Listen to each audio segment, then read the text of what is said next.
Alléluia. Pour que notre foi devienne mature.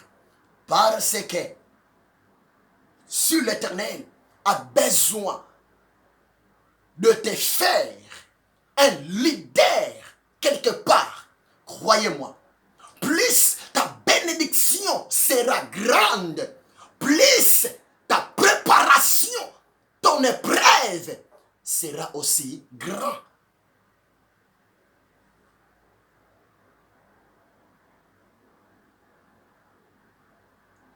Un peu de patience. Tout va changer dans ta vie au nom de Jésus de Nazareth. Dieu ne t'a pas abandonné.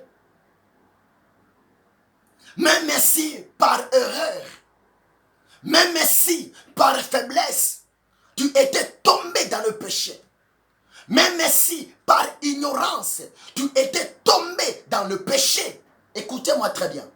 Le Saint-Esprit m'a dit de te le dire. Nous sommes encore au temps de la grâce. Lève-toi. Demande pardon à ton Dieu. Et prends la décision de ne plus retourner dans le péché confessé.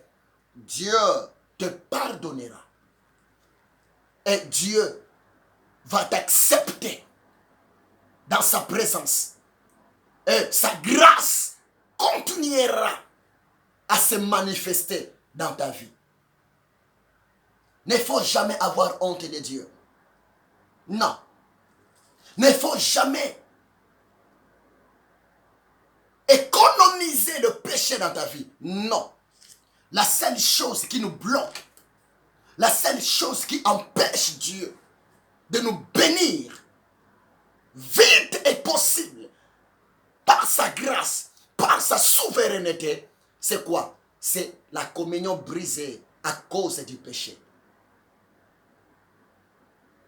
Mais Dieu t'a jamais condamné.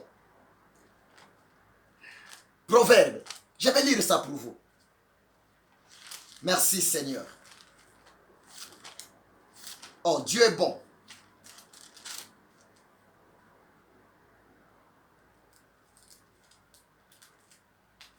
L'Éternel est vraiment magnifique. Je vais lire ça pour vous, mes amis.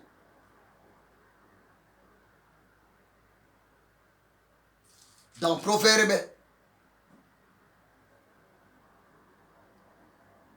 la Bible dit ceci. C'est lui qui cultive ce péché ne prospère point. 28 verset 13. Proverbe. 28 verset 13. C'est lui qui cache, qui cultive ces transgressions ne prospèrent point. Mais celui qui les avoue et de laisse obtient quoi? La miséricorde. T'as entendu ma soeur, mon frère? Proverbe chapitre 28 verset 13. C'est lui qui garde. C'est lui qui cache. C'est lui qui économise ses péchés. Ne prospère point. En quelque sorte, ne sera point béni. En quelque sorte, Dieu ne va pas continuer à marcher avec lui. Mais la Bible dit, c'est lui, après avoir commis le péché, c'est lui qui les avoue et le délaisse obtient miséricorde. C'est-à-dire, après avoir reconnaître que je péchais devant Dieu, enfant de Dieu, la Bible te dit, tu dois avouer, tu dois confesser et tu dois renoncer à ça. Par là, tu vas expérimenter la miséricorde de Dieu.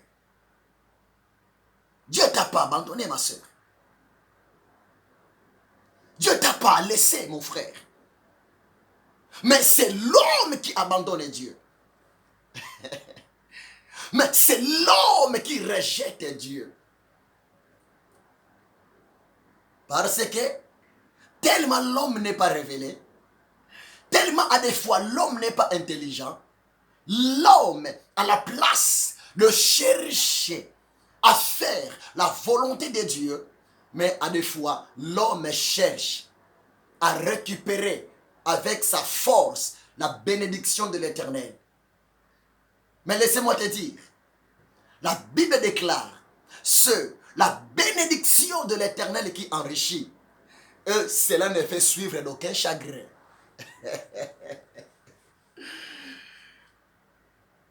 Dieu t'a pas créé pour la bénédiction.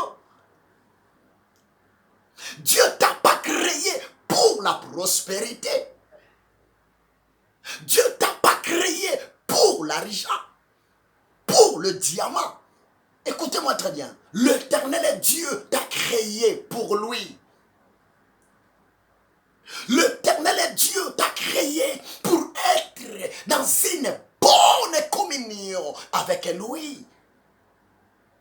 Mais tandis que l'Éternel Dieu a disposé la bénédiction pour toi. C'est la vérité. C'est pour cela, si l'homme a besoin de vivre une vie meilleure, une vie prospère, une vie abondante dans sa vie sur la terre, l'homme intelligent, la femme intelligente devrait d'abord faire par tous les moyens de gagner le cœur de Dieu, la confiance de Dieu. C'est pour cela David dans Psaume chapitre 23 verset 1. David dans Psaume 23 1, David dit ceci: l'Éternel Dieu est mon berger, je ne manquerai de rien. Ça dit beaucoup de choses, mes amis. L'Éternel Dieu est mon berger. L'Éternel, le Créateur, est mon berger. Le Dieu qui a créé la terre et le ciel est mon berger. Le Dieu qui a créé le monde visible, le monde invisible est mon berger. Je ne manquerai de rien. David avait compris cela. C'est pour cela quelque part, David a dit, m'approcher de Dieu, c'est mon bien. Je désire une chose, oh Dieu, de rester toujours dans ta présence.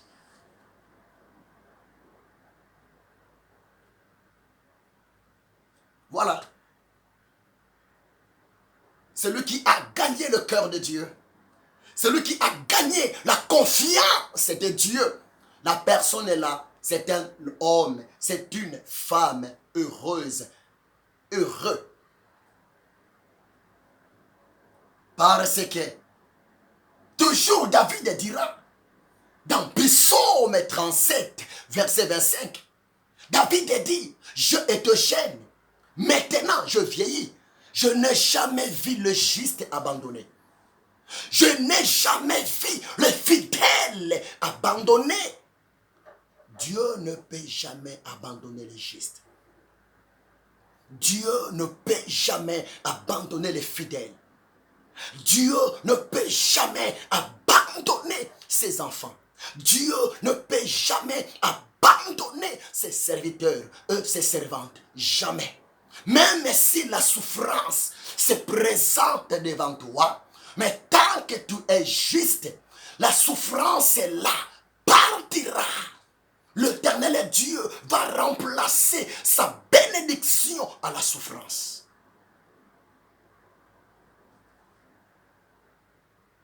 Nous sommes appelés à aimer l'Éternel Dieu plus que le matériel. Nous sommes appelés à aimer Jésus de Nazareth plus que le bien de ce monde. Nous sommes appelés à chercher premièrement le royaume des cieux, la justice de Dieu, le reste, le bien de ce monde. Le Seigneur sait. Nous en avons besoin. Il est Jéhovah Jireh. Il pourvoira pour nous.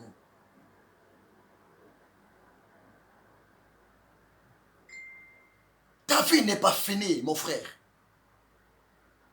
Ta vie n'est pas finie, ma soeur. Non. Tout va changer par la grâce de Dieu.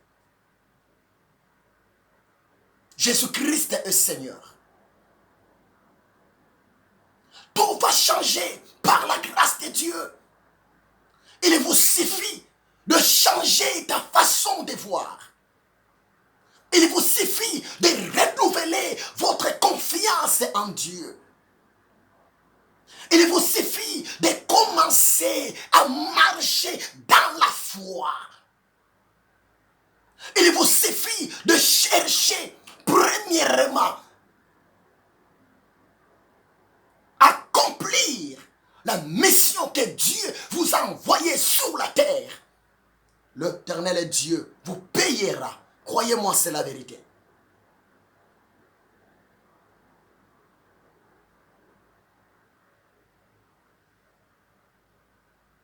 Parce que notre Dieu est fidèle.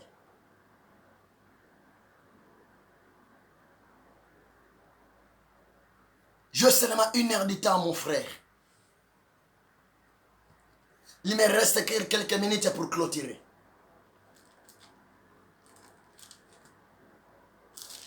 Dieu n'est pas méchant. Dieu n'est pas compliqué. Mais c'est l'homme qui est compliqué. Psaume 103. Je vais clôturer ici dans Psaume 103. Pendant 2 minutes. Psaume 103. Je vais commencer par les versets 1 à 4. Que le Saint-Esprit m'aide à finir. Mais je vais faire un effort par la grâce de Dieu. Clôturer ça aujourd'hui.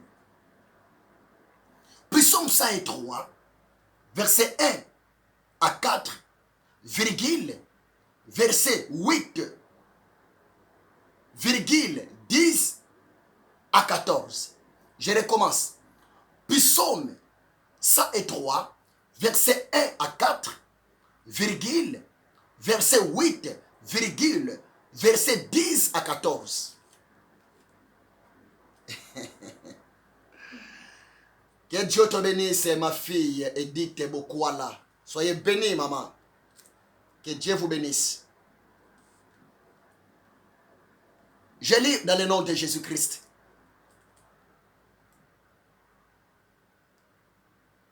C'est le psaume de David. Mon âme est bénie l'Éternel. Que tout ce qui est à moi bénisse son Saint-Nom. Mon âme bénit l'Éternel et n'oublie aucun de ses bienfaits. C'est l'Éternel qui pardonne toutes tes iniquités, qui guérit toutes tes maladies. C'est lui qui délivre ta vie de la force, qui te couronne de bonté et de miséricorde. 8. L'Éternel est miséricordieux et compatissant, lent à la colère et riche en bonté. 10 à 14. L'Éternel ne nous traite pas selon nos péchés. L'Éternel ne nous punit pas selon nos iniquités. Mais autant les cieux sont élevés au-dessus de la terre, autant sa bonté est grande pour ceux qui le craignent. Autant l'Orient est éloigné de l'Occident, autant il éloigne de nous nos transgressions. Comme un père a compassion de ses enfants, l'Éternel a compassion de ceux qui le craignent. Car l'Éternel sait de quoi nous sommes formés. Il se souvient que nous sommes poussière. Amen. Que Dieu te bénisse, l'aigle royal. Que Dieu te bénisse, papa Sylvain. David a dit, mon âme bénit l'Éternel. Que tout ce qui est à moi bénisse son Saint-Nom. C'est-à-dire que mon corps, mon âme, mon esprit bénissent le nom sanctifié de l'Éternel Dieu. Tu sais pourquoi? C'est parce que David a dit, c'est l'Éternel qui pardonne toutes nos iniquités et qui guérit toutes nos maladies. Voilà. Dieu n'est pas méchant. Dieu est bon. Parce que il est là pour nous pardonner. Non pas pour nous rejeter. Non pas pour nous condamner. Bien-aimé, si réellement l'homme, après avoir reconnaître ses péchés, si réellement l'homme, après avoir reconnaître sa faute, et l'homme, après avoir demandé pardon à Dieu, croyez-moi, bien-aimé, aucun péché est impardonnable devant le Seigneur. Maman, pourquoi tu veux te donner la mort? Ma soeur, pourquoi tu veux te suicider? Non. Tout péché devant Dieu est pardonnable. Tu as été malmené par le diable. Tu as été utilisé par le diable. Le diable t'a utilisé. Le diable a blagué de toi. Le diable a utilisé ton corps dans la prostitution. Le diable a utilisé ton corps dans les avortements. Le diable a utilisé ton corps dans l'ivrognerie, dans la sorcellerie. Mais je te l'ai dit, si cette nuit, tu te décides de te repentir, d'abandonner la sorcellerie, d'abandonner la prostitution, d'abandonner les vols, d'abandonner l'assassinat, croyez-moi, l'Éternel Dieu va te pardonner. Et voire même, dans Hébreux 10, 17, la Bible dit, Hébreux 10, 17, quand Dieu pardonne le péché de quelqu'un, l'Éternel Dieu oublie même le péché, la faute. Devant Dieu, la personne est redevenue comme un homme, né de nouveau, un saint. J'ai aimé ce passage. L'Éternel est miséricordieux, compatissant, lent à la colère et riche à bonté. L'Éternel ne garde pas sa colère toujours. Dieu n'est pas rancunier. Parce que il est, voire même l'amour. Et l'Éternel Dieu, à cause de son amour, il nous accepte toujours. Il nous pardonne toujours. Et après avoir nous pardonné, après avoir nous excusé, l'Éternel bénit encore. L'Éternel délivre encore. L'Éternel élève encore. L'Éternel restaure encore. Voilà le Dieu de David. Voilà le Dieu d'Abraham, d'Isaac et d'Israël. Voilà le Dieu que je vous prêche. Ce Dieu-là est plein de bonté, riche à bonté, là en colère. L'Éternel Dieu n'abandonne pas toujours l'homme. Mais c'est l'homme qui abandonne Dieu. C'est l'homme qui donne à Dieu l'image de la méchanceté. Non, Dieu n'est pas méchant, mais c'est l'homme qui est méchant. Dieu est amour. Dieu est bon. Il a besoin de te soutenir. Il a besoin de te bénir. Il a besoin de transformer ton problème à sa solution. Il a besoin de te guérir. Il veut te donner sa guérison. Il veut te donner sa paix. Il veut te donner sa victoire. Mais toi, il faut se décider de t'approcher auprès de lui. Jacques 4, 8 déclare: approchez-vous de Dieu et Dieu s'approchera de vous. Dieu n'a pas de problème.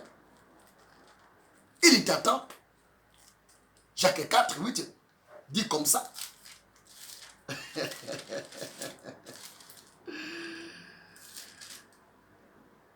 Approchez-vous de Dieu et Dieu s'approchera de vous. Nettoyez vos mains, pécheurs. Purifiez vos cœurs, hommes irrésolus. Voilà. Dieu est là. Dieu est toujours là. Il est toujours assis sur son trône d'amour. L'Éternel Dieu est toujours assis sur son trône de la grâce. Il est toujours assis sur son trône du pardon, sur son trône de la guérison. Il est toujours assis sur son trône de miracle. Mais c'est toi-même qui étais allé loin de Dieu. Qu'est-ce de la Bible? Approchez-vous de Dieu et Dieu s'approchera de vous. Quelque part, même dans Matthieu chapitre 11, verset 28, Jésus a dit: venez à moi, vous tous qui êtes fatigués et chargés, et je vous donnerai du repos. Ah, bien-aimé, pourquoi tu ne veux pas retourner à l'Éternel? Mon frère, je suis arrivé à la fin. Pourquoi tu ne veux pas consulter les secours de l'Éternel? Le diable, c'est un menteur. Le diable ne donne jamais la paix. Le diable ne donne jamais la vie à quelqu'un. Parce que la vie ne vient pas du diable. La vie vient de Jésus. Parce que Jésus, c'est lui qui est la vie. Jean 14, verset 6. Jésus a dit cela. Je suis le chemin, la vérité et la vie. Pourquoi tu cherches ta vie chez le diable? Pourquoi tu cherches ta vie chez les sorciers? Pourquoi tu veux vendre ton âme au diable? Non, bien-aimé. Pourquoi tu cherches ta vie à la prostitution, au mensonge, au terrorisme? Pourquoi? Pourquoi tu cherches ta vie aux drogues? Non, mon frère, non, ma soeur. La vie meilleure vient de Jésus de Nazareth. La vie réussite vient de Jésus-Christ de Nazareth. La vie par excellente vient de Jésus-Christ de Nazareth. Jean 10, verset 10b, Jésus a dit: je suis venu afin que mes brebis aient la vie et qu'elle ait en abondance. Je suis arrivé à la fin. Bien-aimé, Jésus-Christ t'aime.